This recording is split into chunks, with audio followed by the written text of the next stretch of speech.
जब मैं उसमें एडमिशन के लिए गया, हमारे मास्टर साहब बैठे हो, जानते होंगे गदगल क्या होता था। जब मैं गया तो वहां के जो प्रधानाध्यापक थे उनका नाम था बैजनाथ यादव। तो उनके समक्ष जब मैं पेश हुआ तो हमसे उन्होंने पूछा कि करे का नाम है तोर, मतलब बनारस में इसी बोलते हैं, कारे तोर का नाम बा। तो हम कहनी कि हमार नाम अरविंद कुमार राजभर बा। का बोल रहे हैं? हम कहनी हमार नाम अरविंद कुमार राजभर हो। तेरे बाप का नाम है? पहली बात कि कोई बाप बोलता है तो हमको एकदम खून खौल जाता है। तो हमसे कहे कि तुम्हारे बाप का नाम है? हमके बाप नहीं, पिता बोलिए, बाबूजी बोलिए। तो मैं छोटा था, अब गधैया गोल में कितना बड़ा रहा। तो उसके बाद जब पिताजी का नाम हमने बताया कि पिताजी का ये नाम है, तो उन्होंने कहा कि राजभर कौन होता है जी। मैं थोड़ा सा वो हो गया कि राजभर। तो हम चाचा की तरफ लगे देखने, तो हम कि चाचा कहूँ राजभर हुआ ना। तो कहे कि हाँ। तो हमके फिर इनके बताओ क्या ना हो कि राजभर के होला। तो फिर वो बताए कि भाई जैसे सब बा वैसे हम हिला। तो यादव जी संतुष्ट नहीं हुए, उन्होंने फिर बात पर बात रखा। अरे हम तो चमार को जानते हैं, प्रजापति को जानते हैं, मुसक को जानते हैं, गोड़ को जानते हैं और लोगों को जानते हैं, लेकिन ये राजभर को नहीं जानते हैं। हम चाचा का हाथ पकड़े, हमके अब नहीं पड़ेगा। हम सीधे हाथ पकड़े और उनके साइकिली पर बैठे सीधे चले आए घर। और घरे आकर 2 दिन इंतजार किए पिताजी का। हमके जब तक अब बाबूजी से पूछ न ले कि राजभर क्या होता है, ये कौन सी जाति है, तब तक हम जो है अब स्कूल में नहीं जाएंगे। 2 दिन बाद पिताजी आए। आने के बाद हमने उनसे कहा, पूछे क्या हुआ, तो एडमिशन हो गया? आप कहने कि बाबूजी एडमिशन तो ना भइल, लेकिन हमारे एक समस्या हो ओकर समाधान करा। हम कहने कि आप नेता हैं और आप सबकी समस्या सुनते हैं, सबका समाधान करते हैं, तो आप हमारी भी समस्या का समाधान कर दीजिए। तो बोले क्या हो गया? हमने कहा बाबूजी बात ये हो गई है कि बैजनाथ यादव जी कहना है कि हम सबके जाना थैला लेकिन राजभर के ना जाना था। तो कहना अच्छा। दूसरे के दिन हमके फिर साइकिल पर बैठा के लेके चल गई ना स्कूले। जा करके बैजनाथ यादव प्रिंसिपल साहब से कहना कि लड़का के पढ़ावे के हो कि अगर जाति जाने के हो। तो वो कहे करे सही में ना जाना था, जबकि पूरे शाहपुर गांव में सिर्फ 3 घर राजभर थे। तो नेताजी बताए कि तोहरे घरवा से 500 मीटर दूरी पर हऊ राजभर हुआ, हऊ राजभर हुआ। अच्छा वह वाला राजभर हुआ? मैं ये क्यों बता रहा हूं? उसी समय मैंने पिताजी से कहा कि बाबूजी जब ये यादव जी एक वनवासी को जानते हैं जो गांव से दूर रहता है, उसको किसी से नहीं मतलब है। जब वो दूर रह करके उसको सब जानते हैं और आप कह रहे हैं कि हम इसी देश के रहने वाले हैं, यहीं पर पले बढ़े हैं, हमने इस देश की रक्षा किया है, तो फिर राजभर समाज को लोग क्यों नहीं जानते हैं? अब पढ़ाई लिखाई तो होगा, लेकिन आपकी राजनीति अब उस दिशा में भी होनी चाहिए कि अगर सबको लोग जानते हैं तो राजभर को भी जानने वाला होना चाहिए। इस बात की मैं यही बात अमित को बताया कि पहले मैंने अपनी पहचान बनाया। हमारे माननीय अध्यक्ष जी कह रहे थे गोण और खरवार की बात हमारे शिवेंद्र भैया भी कहे। देखिए हम दूसरे टाइप के नेता हैं, देखने में आपके बेटे जैसा जरूर हैं। हेलो, देखने में आपके बेटे के जैसा हम जरूर हैं। अभी एक छोटी सी घटना आपने बताया, हमको लगता है उसी दिन अरविंद जी मेरे यहाँ गए थे जब मैं डाटा था। ये दो लोग गए थे, एक ये और एक ये। मैं सुबह सुबह सबकी समस्या सुनता हूं और अपने यहाँ कोई एप्लीकेशन में पेंडिंग में नहीं रखता हूं। जैसा कि हमारे जेपी भैया ने बताया, वो चाहे जहां फोन करना हो, जिसको फोन करना होता है धड़धड़ा के फोन करता हूं और कहता भी हूं कि समस्या के लिए मैं इसको भेज रहा हूं और सुन करके आपका क्या अपडेट है वो हमको बताने का काम करिएगा। अभी आज ही यहाँ आने में जो 1 घंटा देरी हुआ, कार्यालय पर बहुत भीड़ हो गई थी। आपके नगरा से कुछ लोग आए हुए थे, उनके कोटे की समस्या थी। अब 2017 से वो परेशान था, 2017 से, आज 2024 है। अब पहली बार हमसे आकर के मिला व्यक्ति। सोचिए कि 2017 से वो नगरा से रसड़ा नहीं जा पा रहा था। मुझे क्रोध चढ़ गया, मैंने डांट दिया उसको। हम कहे कि तुम पगले हो का एकदम, यहाँ हम लोग कब से रह रहे हैं, बताओ तुम नगरा से तुमको रसड़ा आने में समय नहीं मिल पा रहा है और उसके बाद मैंने तुरंत फोन लगाया डीएम को। हमने कहा ये समस्या है और 17 से समस्या है, अब ये 17 घंटे के अंदर सॉल्व होना चाहिए। 2017 की समस्या मैं नहीं जानता, मैंने फोन कर दिया है, लड़का आपके यहाँ जा रहा है और 17 घंटे में मुझे इसका समाधान चाहिए। जानकारी के लिए बता दें आपको, अभी यहाँ आने के लिए रास्ता भटक गए थे हम, शिवेंद्र भैया गाड़ी में बैठे थे, पेट्रोल पंप से आगे चले गए थे। जैसे ही मैं घूमा तो डीएम साहब का फोन आया कि राजभर जी जो समस्या थी उसका समाधान हमने कर दिया है और उस लड़के को भी संतुष्ट कर दिया है। कल पूरी कमेटी जाएगी और इस समस्या का समाधान करके आपको अवगत करा देगी। उस दिन ये लोग गए, हमसे कहे जाति प्रमाण पत्र नहीं बन रहा, हमके नहीं बनेगा। तो पूछे क्यों? हमके नहीं बनेगा तो नहीं बनेगा। पूछे क्यों? हमने कहा इसलिए क्योंकि आपके लोग 16 पिक्चर बहुत ज्यादा देखे हैं। तो कहे मतलब? अरविंद जी कहे मतलब ये है कि 16 पिक्चर में जब एक नाई द्वारा, शर्मा द्वारा बताया जाता है जेलर को कि आपके जेल में बंदूक आ गया है या सुरंग खोदा गया है, तो अब जेलर परेशान हो जाता है। जेलर कहता है कि असंभव, ये कैसे हो सकता है, मेरे राज्य में इतना बड़ा कांड कैसे हो सकता है। हमने इनको यही बताया धनंजय जी को, हमने कहा आप अपनी ताकत को समझो, मरते नहीं तो तुम हो कौन पहले। और हमने जब इनसे कहा कि 16 पिक्चर खरवार समाज और गोंड समाज बहुत देख रखा है, लोग कंफ्यूज हो गए, मतलब क्या है? हमने कहा मतलब ये है कि 16 पिक्चर में वो जेलर कहता है जिसको सुरंग खोजना पड़ता है, वो कहता है कि आधी सेना इधर चले जाओ और आधी सेना इधर चले जाओ, अब बाकी जो बचे हो सब मेरे पीछे चले आओ। अब आप बताइए, जब आधा इधर आधा उधर तब बची के, तो जेलर की तरह लतिया न जाइए। उसी प्रकार से ये समाज जब तक एकत्रित नहीं होगा और अपने अधिकार की चिंता नहीं करेगा, अपने अधिकार पर चिंतन नहीं करेगा, जब तक ये शिक्षित नहीं होगा, संगठित नहीं होगा, एकत्रित नहीं होगा और अपने हिस्सेदारी के जगह लड़ाई नहीं लड़ेगा, ये संघर्ष ऐसे ही चलता रहेगा। हम जैसे नेताओं का दबाव होगा तो 10-20 तो बन जाएगा, लेकिन उसका दबाव खत्म तो बनना भी बंद हो जाएगा। मैंने यही बात इसको समझाया। हमने कहा यार तुम जाओ तहसीलदार के पास ना, मैं बताता हूं कैसे बनाएगा। हमने कहा जाओ बताओ, और गए, उसी दिन बना करके इसको दे दिया गया कि ये आपका प्रमाण पत्र आपके पास पहुंचता है। चिंता इस बात की, तभी अध्यक्ष जी चर्चा कर रहे थे, इनका संबोधन में मैंने सुना कि समुचित रूप से जारी होना चाहिए। कैसे समुचित रूप से जारी होगा? अकेले ठेका हम ही ले रखे हैं क्या? अरे भाई आपका तो प्रमाण पत्र बन गया धनंजय भैया, अभी हमारा नहीं बन पाया है। राजभर जाति को अनुसूचित जाति का दर्जा दे ही नहीं रहे हैं लोग, हम तो दूसरों के चक्कर में पड़ गए हैं। एक दिन में घोषित चला गया, पूरी सरकार हिल गई और कार्यक्रम में बैठे बैठे 1 घंटा के अंदर मुख्यमंत्री से लेकर के तहसीलदार को मैंने समझा दिया और शाम तक आदेश जारी हो गया कि गोंड समाज का सर्टिफिकेट पूरे मऊ में बनना चाहिए। और दूसरे दिन मुझे सूचना मिलती है कि मऊ छोड़िए पूरे उत्तर प्रदेश के हर तहसील को संदेश दे दिया गया है कि जो गरीब बच्चे गोंड और खरवार समाज के बच्चे हैं, ये उत्तर प्रदेश पुलिस की भर्ती से वंचित न रह जाएं, इसलिए यथाशीघ्र इनका सर्टिफिकेट बना करके इनके फॉर्म को सबमिट करने की व्यवस्था बना। लड़ाई कहां लड़ी जा रही है? चुनाव का समय आता है तो उस समय हम लोग भटक जाते हैं, फिर हम ही आप चर्चा करते हैं। माता जी लोग से जब जाइए, जैसे मान लीजिए मैं प्रत्याशी हो गया, मान लीजिए हमारे अभी धनंजय ने कहा घोसी लोकसभा तो मान लीजिए इन्हीं की कथनानुसार जब आपके बीच में जाते हैं तो जब मिलते हैं आप लोगों से, तो आप लोग कहते हैं का तो के वोट दे के करब का देला उनके, और सुन लेते हैं हम लोग, मनोबल टूट जाता है। जब मनोबल टूट जाता है तो फिर आगे बढ़ जाते हैं, आगे बढ़ के किसी दूसरे से मिलते हैं, वो कहता है ठीक ठीक बच्ची कोनो बात ना, चंपले रहा एकदम तो तोरे साथे है। फिर उसका कुछ दूर आगे पहुंचे, फिर कोई बुजुर्ग भेटा गल, वो लेके लाठी बैठल है, डर लगे तो कहीं मार न दे ओकरे बाद वो अपना गए पैर और छुए, बाबूजी का करे के बाद तो छोड़ी पे वोट देवे के बाद चटता मर्दवा नहीं तो वोट दे के का मिली का देत हूँ लोग हमके। और साथियों मेरे पीछे पीछे एक व्यक्ति आता है, खूब लाव लश्कर है, उसके पास रुपया पैसा है, अब वो आके कह रहा है अरे छोड़ा वो फ्री में वोट देवल चाहत हो तू लोग, रखो 500 रुपया बाकी देखल ही बात है। अब 500 रुपया मुर्गा ले लिया, दारू ले लिया, आपने पैसे लेकर के वोट दे दिया।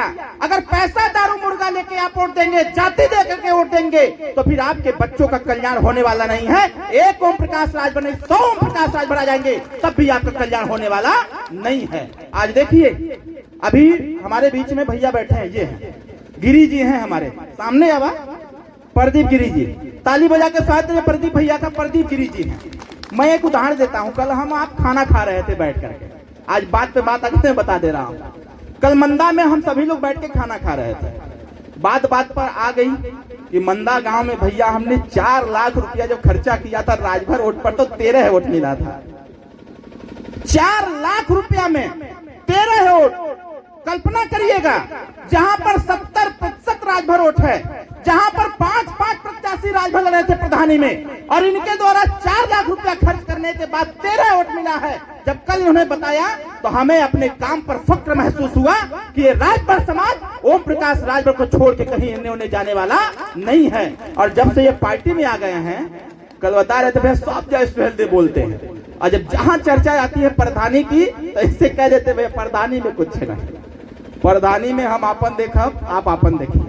कहने का मतलब ये है, जब तक आप इस कट्टरपंथी को नहीं लाएंगे, और जब तक हम और आप हम सब लोग इस जो प्रलोभन देकर के वोट लेने का लोग कार्य करते हैं, जब तक इसका हम त्याग नहीं करेंगे, और जब तक हम सभी लोग संघर्ष करके अपने बच्चों और बच्चियों को पढ़ाने का व्यवस्था नहीं करेंगे, तब तक ये लड़ाई ऐसे ही चलता रहेगा। और मैं पूरा विश्वास सूबेदार जी आपको दिलाता हूं, और जब तक ये समाज विखंडित रहेगा, आपस में लड़ता रहेगा, तब तक सुचारू रूप से बनने वाला नहीं।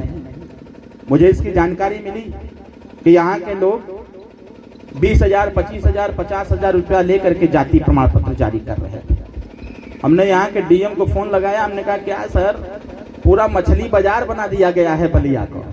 बोले मतलब? हमने कहा कि ये गोंड खरवार बेचारे दिन भर मेहनत मजदूरी करते हैं, तो शाम को 300 रुपया पाते हैं, और उसी 300 रुपए में अपने बच्चों का परवरिश करना है, उसी 300 रुपए से घर का खर्चा चलाना है, उसी 300 रुपए से बच्चे बच्चियों को पढ़ाई देनी है, उसी 300 रुपए से दवाई करानी है, उसी 300 रुपए से कच्चे मकान को पक्का मकान बनाना है, उसी 300 रुपए से घर की खेती भी करनी है, और उसी 300 रुपए से आगे जाके बाजार से सब्जी भी लाना है। आप जरा कल्पना करिए डीएम साहब, ये जो आपके लेखपाल और तहसीलदार बैठे हुए लोग हैं, जाति प्रमाण पत्र बनाने पर 20 से 25,000 लेते हैं, और जिस दिन में पकड़ लिया कि किसी भी गरीब व्यक्ति से पैसा लेते हुए, उस दिन उसकी औकात नाप के रख देंगे और बताएंगे कि नौकरी कैसे की जाती है और कैसे गरीबों का अधिकार दिया जाता है। इसको मैं बताने का काम करूंगा। और साथियों, ये हमारा जज्बात नहीं बोल रहा, हमारी पीड़ा बोल रही है। ये समस्या सिर्फ खरवार की नहीं है, ये समस्या हर उस जाति की है जो इस राजनीतिक चक्की में पीसता चला जा रहा है, और उसके रहनुमाई के लिए कोई नेता नहीं खड़ा हो पा रहा है। ओम प्रकाश राजभर को क्या पड़ा है भाई? इस देश में जातियों की कमी है क्या? लेकिन जब भी सदन में बेचारा खड़ा होता है, तो उसके जुबान से एक शब्द आता है, गोंड और खरवार बहुत पीछे है। गोंड और खरवार का जाति प्रमाण पत्र नहीं बन रहा है महोदय, इसका प्रमाण पत्र बनाया जाए। चिंता इस बात की नहीं है कि आपका जाति प्रमाण पत्र बनेगा कि नहीं बनेगा, चिंता हम लोगों को इस बात की होती है कि ये जो छोटे छोटे नौनिहाल बच्चे जो अभी हाई स्कूल तक नहीं पहुंचे हैं, जब वो नौकरियों के लिए आवे, तो ये बैठी हुई 4 पीढ़ियों की तरह जाति प्रमाण पत्र के संघर्ष न करे। वो जा करके कहीं दिल्ली में, बंबई में, कलकत्ता में, लखनऊ में, जहां भी शिक्षण संस्थान है, वहां जाकर के नौकरियों के लिए संघर्ष करे, वो जाति प्रमाण पत्र के संघर्ष न करे। समस्या इस बात की है साहब। इसलिए मैं आपसे आग्रह करूंगा, यहाँ जो लोग बैठे हैं, एक बात पर गौर करिएगा। हमारी जानते हैं यहाँ 4 पीढ़ी बर्बाद होकर बैठी हुई है राजनीति के चक्कर में। अगर समझ गए होते तो आज हमको यहाँ आकर के खरवार समाज की चिंता और चर्चा नहीं करनी पड़ती। समझ गए होते तो, क्योंकि उत्तर प्रदेश और देश की राजनीति में नेताओं का इतना मेला है कि मुझे 3 इडियट का गाना याद आ जाता है कि कंफ्यूजन ही कंफ्यूजन है, सॉल्यूशन का पता नहीं। हर नेता खड़ा होता है तो कहता है का हो तोहार आवाज ना बना तो घबरा मत दे पर तोहार बन जाए। 5 साल बीत गए, बनबे ना कर सरवा। अब बनहू खातिर अगर नाम भी आ गया, तब तक मामला ये आ गया कि जब तक 20,000 रुपया पहुंचेबे नहीं, तब तक तोहार आवास मिले वाला। अब बता, वो भारतीय संविधान जो 1950 में लागू हुआ, उसके तो पहले पेज पर फंडामेंटल राइट है, मूलभूत अधिकार है गरीबों का कि इसको रोटी, कपड़ा, मकान, शिक्षा, दवाई मिलना चाहिए। तो मतलब कि 1950 से आज तक खाली वही की लड़ाई लड़ाई गई।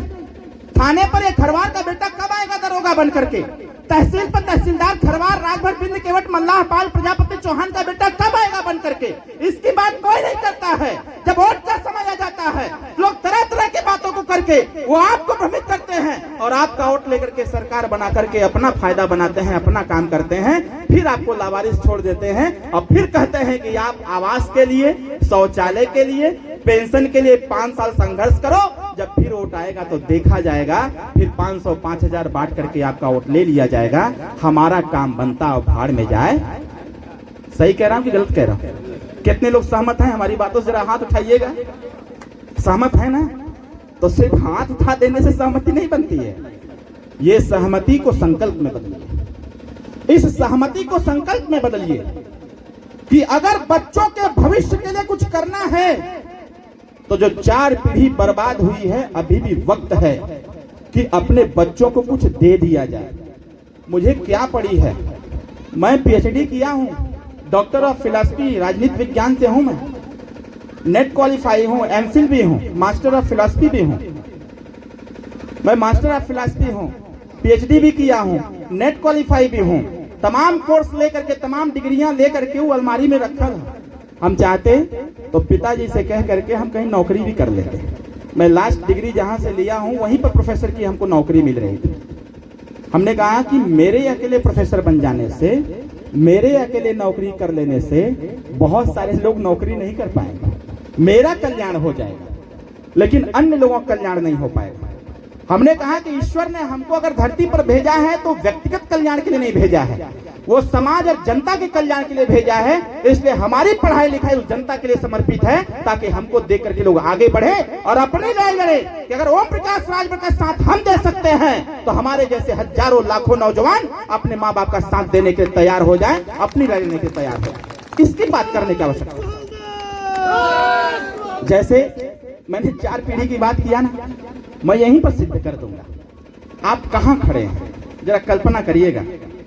मैं देख पा रहा हूं यहां पर लगभग वो पीछे दादाजी बैठे हुए हैं, 80 साल एवं पूरा हो गया होगा, लाठी लेके बैठे हैं, 80 साल से ऊपर होंगे। एक पीढ़ी वो हमारी हो गई, ठीक। 80 साल से नीचे इनमें 50 साल के लोग भी हैं। अमूमन 25 साल के बाद लोग कहते हैं कि जनरेशन बदल रहा है। 80 साल उधर और 50 साल के इधर, और हमारे आगे बैठे हुए भाई साहब हैं 35 साल 36 साल के होंगे। 3 पीढ़ी हो गई ना। अमित खड़ा है यहाँ पर, इसकी उम्र 25 साल 26 साल ये भी होगा। 4 पीढ़ी हो गई। लाइए, चाचा के पीछे लड़का बैठा हुआ 11-12 साल या 13 साल का होगा। 4 पीढ़ी बर्बाद, 5वां बैठा हुआ। आपको खुद सोचना है, आजादी के 77 साल बीतने के बाद 4 पीढ़ी बर्बाद और 5वां लाइन पर है, और 5वां भी लाइन पर है और 6वें की तैयारी है। 6वां उधर माताजी के गोदी में बैठा हुआ है जो अबोध है, जिसको ये भी नहीं पता है कि यहाँ पर इतने लोग क्यों जुटे हुए। इस बात को समझने की आवश्यकता है, इस बारीकी को समझने की आवश्यकता है। ये देश की राजनीतिक पार्टियां अपने हित के लिए वो लोगों को बलिदान पर चढ़ा दे रहा है। इस देश की राजनीतिक पार्टियां अपने जीतने के लिए वो लोगों के अधिकार को छीन भिन्न कर दे रहा है, वो लोगों के अधिकार को छीन ले रहा है सिर्फ प्रलोभन दे करके। क्योंकि देश और प्रदेश की नियति यही बन गई है कि अगर हम फ्री में, जैसे अगर गांव में कह दिया जाए कि फ्री में जहर बटत हो तो हमके लगा तो जहरो लेवे खातिर लोग टूट पड़े। सही कह रहा हूँ गलत कह रहा हूँ? सही कह रहा हूँ ना। जहर लेने के लिए एक बड़ी समस्या डेवलप हुई है, बिजली बिल वाली समस्या है ना। बिजली बिल की हमको लगता है यहाँ सबकी समस्या होगी, बिजली बिल वाली सबकी समस्या है ना। आपको याद होगा 7 से 8 साल पहले, आप इसमें मत जाइएगा कि हम भारतीय जनता पार्टी गठबंधन में हैं तो हम ऐसा क्यों कह रहे हैं, इसमें कदापि मत जाइएगा। इसको मैं इसलिए कह रहा हूं क्योंकि ये सारी बातें हम माननीय मुख्यमंत्री जी से चर्चा करते रहते हैं और चर्चा करके इस समस्या के समाधान के लिए नियम भी बनवाते हैं। इसलिए मैं आपको जागरूक करने का प्रयास कर रहा हूं कि जो बिजली बिल की समस्या है, इस बिजली बिल की समस्या को लेकर के जब 4 नवंबर को माननीय मुख्यमंत्री जी से मुलाकात हुआ, याद रखिएगा 4 नवंबर, मैं डेट बता रहा हूं, 4 नवंबर को मुलाकात हुआ माननीय मुख्यमंत्री जी से। उन्होंने पूछा कि अरविंद कैसा है पूर्वांचल का हाल। हमने कहा बहुत बुरा है, क्योंकि झूठ तो बोलना आता नहीं हम लोगों को, और शायद इसी की देन रही, झूठ न बोलने का देन रहा कि हमको मंत्री पद से इस्तीफा देना पड़ा। नेताजी भी इस्तीफा दे दिए, हमने भी दे दिया। और जब हमने अपनी ताकत का एहसास कराया, तो फिर वही भारतीय जनता पार्टी माला लेके खड़ी हो गई कि भाई ओम प्रकाश राजभर पूर्वांचल का बहुत ताकतवर नेता है, इसको साथ रखने की आवश्यकता नहीं तो डिस्टर्ब कर देगा पूरा मामला। ये ताकत कहां से आई? ये ताकत आप लोगों ने दिया है माननीय नेताजी को, और उसी की देन है कि सदन में खड़ा होकर जब नेता बोलता है तो नियम में बन जाता है, कानून में बन जाता है, शासनादेश में डेवलप हो जाता है कि ओम प्रकाश राजभर बोला है तो ये समस्या का जब तक समाधान नहीं करा लेगा तब तक बोलता रहेगा।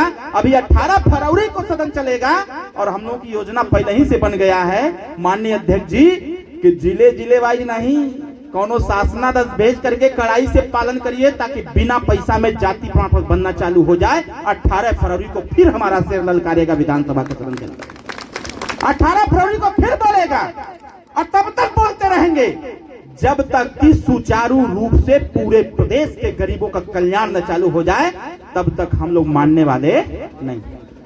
कल हम जा रहे थे चंदौली, कल ये चंदौली गए थे, कल मैं चंदौली जा रहा था, हमारे पीआरओ साहब हैं इधर कहीं होंगे, चंदौली से आगे बढ़े, जमानिया से आगे बढ़े तो दोनों सड़क के दोनों साइड में बहना था। बहना जानते हैं? बहना जानते हैं? बेहया उसको बोलते हैं, बेहया। मास्टर साहब बहुत मार मारे होंगे बेहया से, कहेगा हम खूब मरा रहे ना बैजनाथ यादव के हाथे से। तो हमसे हमारे पीआरओ साहब पूछ रहे हैं कि अच्छा सर ये बताइए कि आप बहना से मार खाए हैं? हमको मत पूछो यार, आज भी याद रहता है। तो हम कहे, तो चर्चा होने लगी। हमने कहा कि काश इसी प्रकार से देश की जनता हो जाती तो ठीक रहता। जब बहना से मार खैले पर अरविंद राजभर पीएचडी कर सकते हैं, तो जनता बहना की तरह हो जाए, जहां जब पे मौका मिले तब पे हरिया जाए, तब जाकर के इनका कल्याण ही नहीं तो होने वाला ना, नहीं तो सुखा जाए तो फिर कहां जिंदा होने वाला। लेकिन बहना ही ऐसा चीज है कि तनखो जान रही तो खटाक दे टाइट हो जाता है। तो मैं बता रहा था आपको बिजली बिल वाले पर, जानते हैं 4 नवंबर को मुख्यमंत्री जी से मुलाकात हुई। जैसे जब बिजली बिल का कनेक्शन हुआ तो पहले 8 से 10 हजार देने पर कनेक्शन होता था। मोदी जी ने आदेश जारी कर दिया कि भाई सब लोग बिजली का बिल का फ्री कनेक्शन लीजिए, और आधार कार्ड लोग आके गांव में आधार कार्ड मांगने लगे। आधार कार्ड दे दिया, रजिस्ट्रेशन हो गया, मीटर दरवाजे पर टंग गया, कनेक्शन भयल चाहे ना भयल। और उसके बाद 2-4 महीना के बाद तब तक उनके दुआरे जवन भय 10,000 15,000 का बिजली बिल आ गया। अब बताओ भाई 10,000 15,000 गरीब कहां से दे पाए? तो इसी चीज को देखते हुए हम लोगों ने मुख्यमंत्री जी से चर्चा किया और 8 नवंबर को 4 नवंबर को मुलाकात हुई और 8 नवंबर को एक आदेश जारी हुआ कि उत्तर प्रदेश में जिन लोगों का बिजली बिल ज्यादा आया हुआ है या बिजली बिल की समस्या से जो लोग परेशान हैं, ऐसे लोगों के लिए व्यवस्था बनाया गया कि बिजली बिल पर जो अधिकारी, बिजली विभाग के अधिकारी कर्मचारी चक्रवृद्धि ब्याज लगा करके जिसका बिजली बिल 2,000 है उसका 8 से 10,000 भेजे हैं, जिसका 10,000 है उसका 40 से 50,000 भेजे हैं। मुख्यमंत्री जी ने 8 तारीख को निर्देश जारी किया कि उत्तर प्रदेश में जो बिजली बिल पर जो ब्याज लगाया गया है वो ब्याज 100% 8 नवंबर से लेकर के 20 दिसंबर तक 100% वो माफ होगा और माफ रहेगा। इसका शासनादेश मुख्यमंत्री जी ने निर्गत करा दिया। जब उसको हम लोग गांव चर्चा करने लगे तो गांव के लोगों के पते नहीं कि ऐसनो व्यवस्था बा। लेकिन राती के 12 बजे नोट बंद हो गया और सुबेरे तक हर घर में जानकारी हो गल कि नोट बंद हो गल बा। जवन बक्सा में ललका नोट रखल है 1000 का वो चले वाला नहीं था। मतलब नोट का जानकारी राती के भयल। मोदी जी कहना कि अब नोट बंद 1000 वाला, 500 वाला 1000 बंद, और सुबेरे तक हर घर के मैसेज हो गया कि जल्दी जल्दी माल निकाला, बैंक पर चलो, अब बैंक पर जमा कर दो, नहीं तो खराब हो जाए, फिर पैसे न मिली। अब बैंक पर वहां खड़ा हुआ बैंक का कर्मचारी और पुलिस वाले कहत वहां एक लाइन लगावा, लोग घबरा करके 2-2 3-3 लाइन लगा देता है। अब पुलिस भी शांति व्यवस्था बनावे खातिर लाठी पीटे लगल, पिटात लोग एक लाइन में जाके लग गए, पिटात एक लाइन में लग गई। और लेकिन है न आपके बिजली बिल का समस्या बा, 100% बिजली बिल की ब्याज की माफी का घोषणा हो गया, कोई के पता नहीं।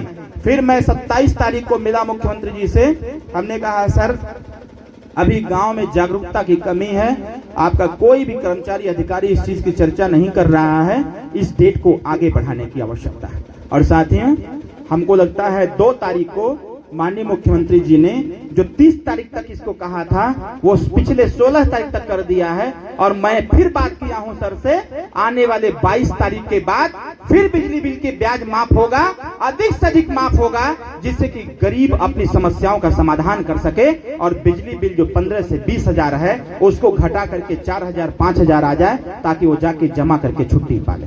अभी हमारा बिजली बिल जो है 55,000 रुपया रहे, कितना रहे, जोर से बोला था इसे, 55,000 रुपया। जहां लखनऊ में हम रहीला, जवन हमारा आवास बा उ किराए वाला बा, ओका किराया देला तो रहीला हम, हमारा घर द्वार लखनऊ में नहीं है। तो वहां रहने हम आ गए थे, रसड़ा आए थे कार्यक्रम में, रसड़ा आए तो घर से फोन आया कि हमने का कनेक्शन कट गई। हम कह मंत्री जी का कनेक्शन कट जाता। फिर हमने फोन किया, हमने कौन आया था, तो कहें जेई साहब आए थे, काट के चले गए। तो हमको उनको बताया नहीं कि मंत्री जी का घर है, क्या वो बहरवा से काट के चले गए, हमें कौनो बात ना। फिर हमारे पीआरओ साहब से मैंने कहा यार बतिया लो एक्सीएन से, कह दो 2 दिन का मोहलत दे दे, 2 दिन बाद पैसा जमा हो जाएगा। पैसा रहे नहीं हमारे पास, जैसे आजो ना हो पैसा हमारे पास। अभी कल कार्यक्रम बिहार में है, फिर बिहार करके मऊ कार्यक्रम करके फिर लखनऊ चले जाएंगे, पैसा ना हो। कहने 2 दिन का समय ले लो। एक्सीएन से बात भइल, तुमने कहा यार कम से कम देख के तो बिजली का कनेक्शन काटा करो मर्दे। बताओ मैं विभागीय मंत्री था 2017 में, इसी विभाग का मैं मंत्री था, हमारा बिजली कनेक्शन कट जाता है। तो शाम तक जाकर के बेचारा जोड़ा। फिर मैंने कहा यार फिर कहीं कनेक्शन न कट जाए, मैं फोन किया जेई को, हमने कहा ये बताओ हमारा सब्सिडी कितना है। तो कहा सर नियम में आया हुआ है 100%। हमने कितना जमा करे के हुई, तो कहना आप सोच लीजिए 55,000 रुपया बिजली बिल और हमने जमा किया 16,000 रुपया। और 16,000 रुपया जमा करके अपना बिजली बिल 0 करवा लिया। अब हमारा कोई बकाया नहीं है, हमारा कनेक्शन कटने वाला नहीं। ये व्यवस्था हमने कराने का काम किया था, गांव तक नहीं